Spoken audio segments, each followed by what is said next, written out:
Well, hello Internet, and welcome to part 19 of my How to Make Video Games tutorial series. In this part of the tutorial, we are going to finish it up so that Miss Pac-Man will finally be able to precisely move through the maze for our Miss Pac-Man game. And this mechanic is going to be extremely useful for numerous different games, and like always, all the code I use here is going to be available in a link in the description underneath this video, and I have a lot to do, so let's get into it. So this is where we were left off, and we can play it here, and you're going to see that basically what we did was we set it up so that Miss Pac-Man is able to move around on the screen exactly like we would like, but now what we're going to do is have it set up so that she will only move through the maze. So how are we going to do that? Well, we're going to jump into our Miss Pac-Man code, and here it is, and we're going to have to make a whole bunch of different changes. So I'm going to come back up here. All the changes for the most part are going to be inside of fixed update, and I'm going to need to do a couple different things here. One thing I'm going to need to do is whenever the buttons on the keyboard are clicked, I'm going to need to define the direction I want to move. And of course, I'm going to store that in a vector2, and I'm going to call it move vector. All right, I can call that move vector, but I'm going to call it move vect. Then I'm going to come down inside of here and I'm going to define it. So I'm going to say move vector is going to be equal to new vector 2, and here is where I'm going to put horizontal move, and then I'm going to have 0 because we're only going to be, whenever the A is pressed, that means the user wants to move to the left side of the screen. Then what I'm going to do is I'm going to come in here and I'm going to verify if that is a valid direction I can move. But to do so, I'm going to need a function that I'm going to call can I move in direction.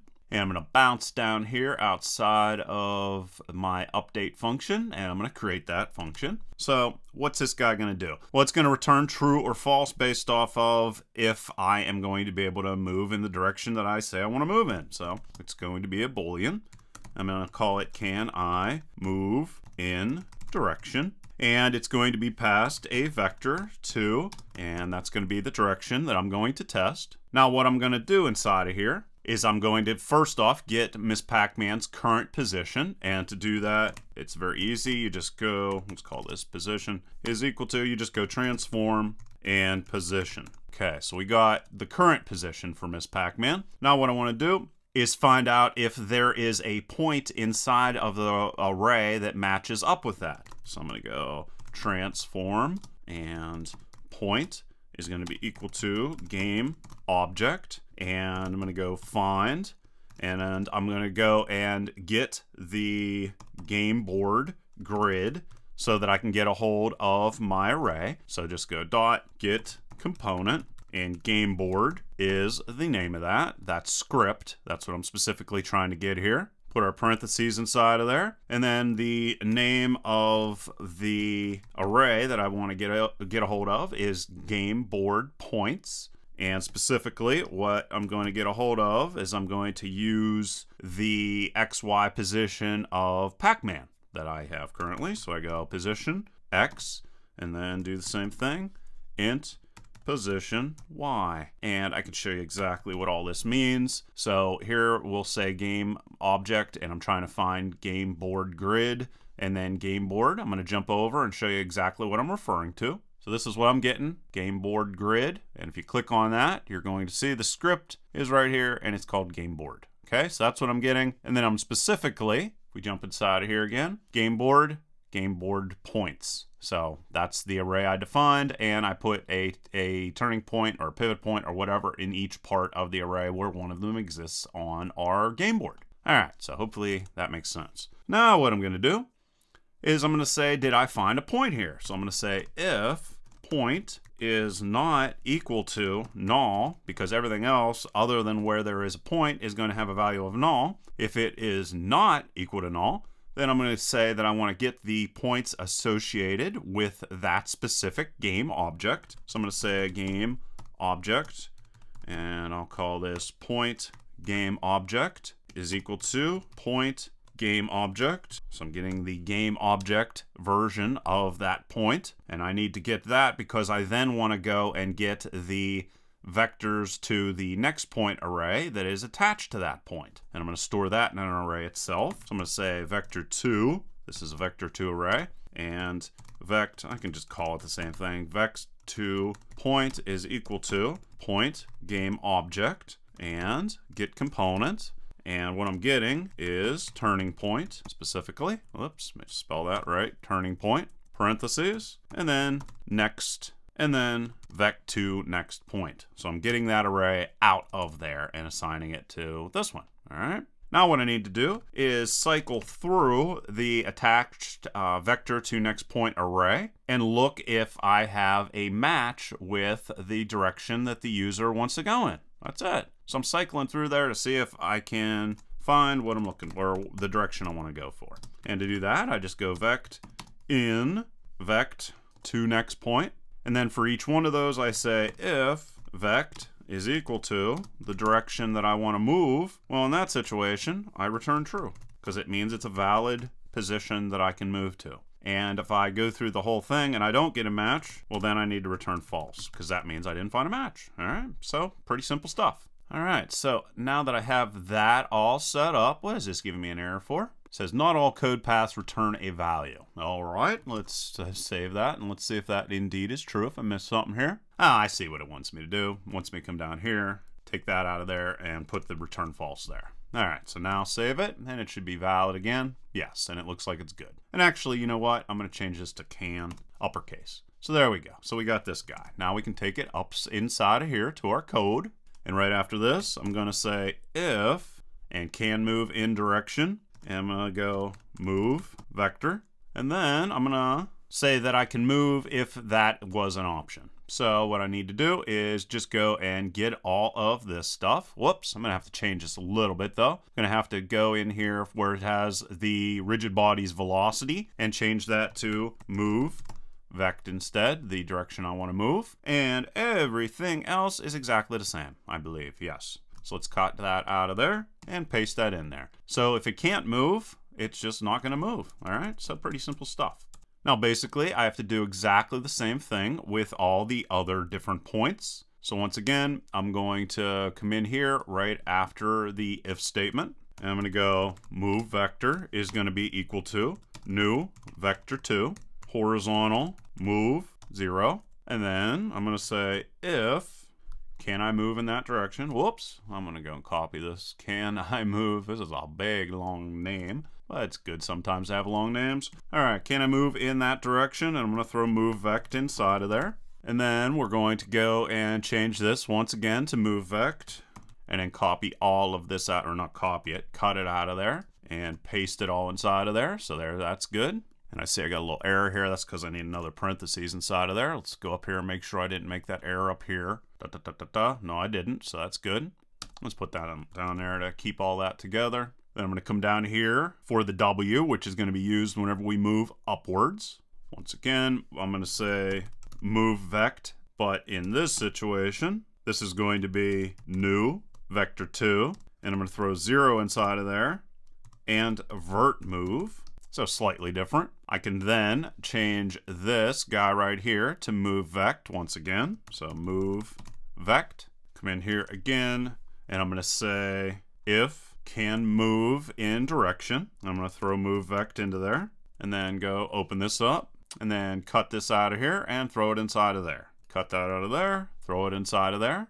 Come down into the S area. Move vect again is going to be equal to new vector2 0 and vert move just like previously. Again, this is going to be move vect. And before that, I'm going to say if and can move in direction and then throw move vect inside of that and then cut that out of there and paste that inside of there. Okay, so there we are verifying if it is possible for us to move in directions based off of the valid directions attached to each one of the pivot points or turning points in our code. So let's save that and jump back into Unity. And you can now see Miss Pac-Man is moving inside of our grid area. The only problem is sometimes she is not staying in the center of the screen. And she's also obviously hitting walls. But let's go and fix the part where she's not staying in the center of the maze first. Now to get it to line up in the middle of the maze every single time, what we're going to do is we're going to set the position for Pac-Man each time it moves. I'm going to do that right before I change the velocity of it. So to do that, we just come in here. You could take a guess. It's going to be transform position equal to new vector 2. And we're going to cast this to integer, even though it's going to be an integer. And then we're going to say transform dot position dot x. And we're going to see what that looks like. And I'm going to copy this and do exactly the same thing for y. So let's just go in there like that. And then paste that in there and change that to y. All right. And we can copy this. We're going to use exactly the same thing for each one of our movement changes. So I got that one there. Once again, put it right before the velocity change. And another one down here. And then another one right here. And that should fix it for all of them. And we'll save it and test it. And we can run it. And there's Miss Pac-Man. And whenever we go to move, you know what? She's off by a little bit. So it looks like she's off by about half. So let's come back inside of here again. And let's change this a little bit. So I'm going to come in here like that. And I'm going to go plus 0.5f. And I'm going to do the same thing for the y direction. That looks like that's right. So let's copy this once again. And just go in here and replace each one of those, and it should be able to line up properly. So let's change that, and let's change that, and let's change this. Now she will always remain in the middle of the maze no matter what. So save it, run it again. There she is in the middle of the maze, and there she is staying in the middle of the maze. Beautiful. And it's also important to do this, aside from the authentics, to make sure that she always starts on a pivot point. So, and always snaps to a pivot point. Otherwise, she could get locked in a bad position inside of the game. Now, the next thing we're going to have to do is we're going to have to stop Miss Pac-Man whenever she hits a wall. And that's going to be fairly easy to do. We just want to verify a couple different things. First off, Miss Pac-Man is going to have a circle collider on her. And is trigger is going to be set. And also she's going to have the tag Miss Pac-Man. I covered this previously. And as well, all of the points are going to have a circle collider with is trigger and the radius set at 0.1. And everything else here should be pretty good. And we're going to, of course, trigger that Miss Pac-Man hit a wall by using Ontriggerenter 2D. So let's come in here and let's do that. Let's just come right after this guy. And I'm going to come in and I'm going to say void Ontriggerenter 2D. And this is going to receive whatever Miss Pac-Man collided with. So collider 2D, and I'm just going to call that COL. Then inside of it, I'm going to set bool hit a wall, and that's going to be set to false by default. Then I'm going to say if what we collided with, game object and tag, that's why you need to have the tag set, is equal to point, and that's going to specify specifically that we're only interested in points. We're not interested in dots and all that stuff, which we're going to get to later on. Well, then we're going to say vector2 and vect2 next point is going to be equal to the collision get component, and we're going to get the turning point, and then specifically we'll get vect to next point from that. Okay, basically what's happening is we are colliding with a point, and we are going to verify if we are going to be able to continue moving in the direction we are currently moving in, or if we hit a wall, which means that that doesn't exist. And to do so, what we're going to do is cycle through the attached vect to next point array to see if there is a vector 2 that's going to be equal to Pac-Man's velocity or the direction that Pac-Man wants to travel in. And to do that, we're going to say if array exists and vect to next point, comma, element. And what this is going to do is search for that inside that direction I want to move inside of said array. So I'm going to say element equal to and Miss Pac-Man's rigid body, and we're going to normalize it also, which means I'm going to convert down to either ones, negative ones, or zeros. I've talked about normalized a lot of times.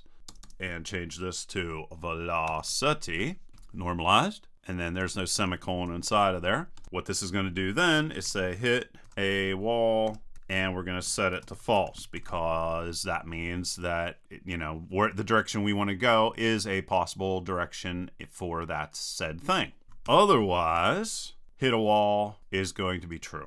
Hit a wall and change it to true because it doesn't exist. Then after that is all set up, I'm going to say if hit a wall, and if I want to stop Pac-Man from moving, I go rigid body and velocity and set it to vector 2.0. And another thing, I want to verify, or I want to make sure that my Pac-Man is in the middle of the screen, so, or the middle of the maze when it hits the wall, because there might be a potential for that not to happen. So I'm going to change the position to the middle of the maze, and then I'm going to set the velocity to 0, which stops Miss Pac-Man from moving. But to do that, what I'm going to do is I'm going to get not Miss Pac-Man's position in this situation, but instead I'm going to get the position of the point that I hit. So I'm going to change this to collider.transform position X plus 0.5. I think I'm still going to need that. And then the same exact thing for this. Well, we could just come in here and just go collider transform, okay? And that's going to make sure that it stops on the pivot point next to the wall. And we can come in here and test it, see if it works. And here we go, Miss Pac-Man, boing, she stopped. And go up this way, and she stopped, and she stopped, and she stopped, and everything is awesome. The only problem is, whenever she stops, she's still animating, which isn't good. So what I want to do with her is I want to have her mouth actually shut. And to do that, I'm going to have to come in here, and I'm going to define a sort of a stopping sprite, or a pause sprite, or something like that. So I'm going to go public, and I'm going to make this public so that I can drag the sprite I want to use into it inside of Unity. And I'm going to call this paused sprite. Jump over inside of Unity, and here is Miss Pac-Man. Whoops. Let's go and get the scripts and Miss Pac-Man. And where is, oops, not that one. I'm being silly. Miss Pac-Man like that, and where is there it is, and you can see pause sprite, and then I have to figure out which one of those I want to use. So I'm going to say sprites and sprite sheet, and I'm just going to use that one. Which one is that? That is 18. So I'm just going to drag that in, Miss Pac-Man there, and there is sprite 18. Just got lucky with that one. Whoops, I don't have any place to, there it is. So sprite 18, drag it, and drop it right there. So that's going to be my paused sprite.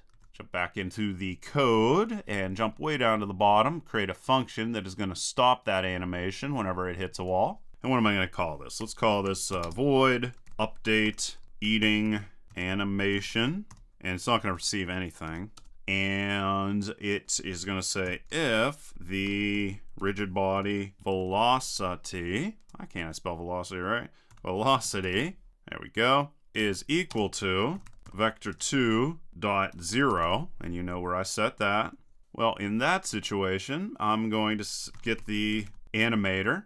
So get component and animator and set enabled to false, and otherwise, then I'm also going to go in and get the sprite renderer, get component once again, sprite renderer, and say that I want to use the paused sprite instead. And to do that, I just go like this, and sprite is equal to, and the paused sprite that I decided I wanted to use goes right there, okay? And this is renderer, okay? So I got that. Then I'm gonna say else, come down here, and I need to get component animator once again, and I just need to set this back to true. So it goes back to the regular animated version. So just change that to true, and that is set. Save that. And then I can call update eating animation right here. Just copy that, and I'm gonna throw that right at the very end of my update function. So this guy right here, fixed update, I'm gonna go and find the end of fixed update and throw it in right after it ends. So there it is, semicolon, and now it should stop. Let's run it, and let's see if it works. And it is. See? Pac-Man stops moving her mouth, or Miss Pac-Man stops moving her mouth whenever she hits a wall. Okay, good stuff. Okay, so there's mainly only one error or one problem with our Miss Pac-Man. If she is moving, she's able to change her direction at pivot points, but she's not able to change her position unless she's on a pivot point, as you can see. So I'm like clicking and it's just not taking. So what I want to do is I want to have it set up so that she will be able to go and also move if she's not on a pivot point. So how do we do that? Jump back into our code again, and we're going to be doing this inside of our fixed update. It's actually not that hard.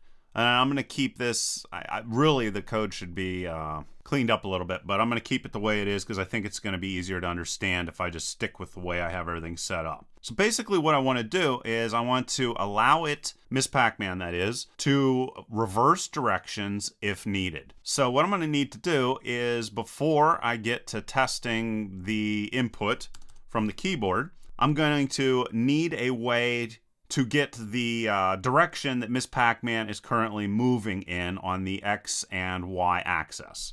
And how you can get that information, I'm going to call this local velocity, is go transform, inverse, transform, direction, and then throw inside of it the velocity of our rigid body. And this is going to allow us to go and find out the direction Miss Pac-Man is moving on the X and Y plane of our game, our game board. All right, you're going to see exactly what it does. So what I'm going to do here is right after this, I'm going to come in and I'm going to say if local velocity dot x is greater than 0, what that means is that I am moving in the right direction. So X plane is greater than 0, it means I'm moving to the right. If it's less than 0, it means I'm moving to the left. And likewise, the same is true with local velocity on the Y plane, which you're going to see here in a second. Well, if that's true, what I'm going to do is I'm going to get this guy right here, throw it inside of there. It's going to be exactly the same. Well, actually, everything's going to be exactly the same, except for this. See, I know that I am currently moving to the right, and I'm saying I want to move back to the left. That's always going to be valid. So I don't need to check if I can move in that direction. I know I was already moving from that direction. So I'm going to keep that exactly the same, and I'm just going to copy all this stuff. So copy, just to keep everything simple, and paste it in there. All right, so there that goes. Perfect. Then what I'm going to do is I'm going to say else, and then I will verify if I need that information or not. Or then I'll verify if I can move in that direction, okay? Hopefully that makes sense. And then we will paste that inside of there and save it. Then I'm going to do the same exact thing with this guy down here, else if. So I'm going to go and copy this actually. So right after this opening curly bracket, I'm going to come in, paste that inside of there, throw in our curly brackets, and then I'm going to change this to less than. What's less than mean? That means I'm moving to the left, and I'm saying, can I move back to the right? Yes, I can. Every single time I can do that.